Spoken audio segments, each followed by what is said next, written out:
नुकत्याच कविता लिहू लागलेल्या अशक्त मुलाच्या आईवडिलांना डॉक्टराने सांगितलं, आता लिहायला लागला आहेस तर लिहू दे त्याला कविता. टॉनिक वगैरे देतोच मी, पण शक्यतो कविता लिहायची वेळ त्याच्यावर न आणली तर बरं. असाध्यच आहे रोग, पण प्रयत्न करू आपण. पथ्य अवघड, ती पाळणेही अवघड, शक्यतो त्याच्यात एकत न भांडला तर बरं. वाटतं हो आपल्याला एखाद्याची मातीच असते भुसभुशीत. तुम्हाला वाटेल सहज साधी नैसर्गिक शिवी, पण त्याच्यासाठी असू शकतं ते आयुष्य उसवणार गीत. पावसाळ्यात राहू देऊ नका एकटं, वा पाखरं दाखवू नका त्याला संध्याकाळची. दिलीत तर तुमच्यासाठीच द्या कुशी, मिजास नको तिला लालन पालनाची.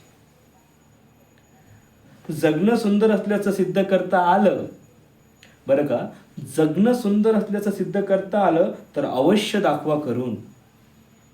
कारण मृत्यूच्या लेण्यांमधलं गूढ सुंदर धुकं त्याच्या मनात दाटलंय अगदी बालपणापासून.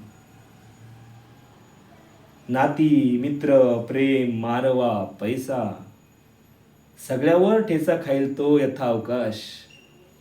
नाती, मित्र, प्रेम, मारवा, पैसा सगळ्यावर ठेचा खाईल तो यथावकाश. फळ पिकण्याआधीच घाई नको शक्यतो, वा भरावं त्याचं पोट म्हणून उपास तापास. आणि शहाण्यासारखा लिहितो म्हणून शहाणा मानाची घाई नको. तो लिहितो त्याच्यावरूनच त्याचाच उठतो त्याचा विश्वास, सुकण्याआधी शाही. थोटे पडतीलच हातपाय, घरामध्येच खसतेच भुई. 7 जन्मांचे पापग्रह नाचत राहतील थुई थुई. दिवसा झोप रात्री जाग असं होऊन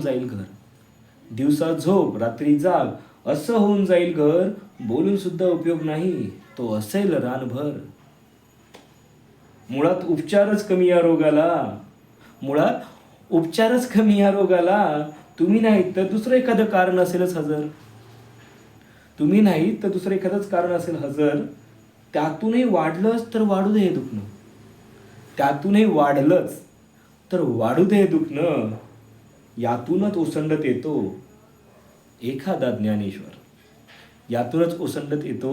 एखादा ज्ञानेश्वर.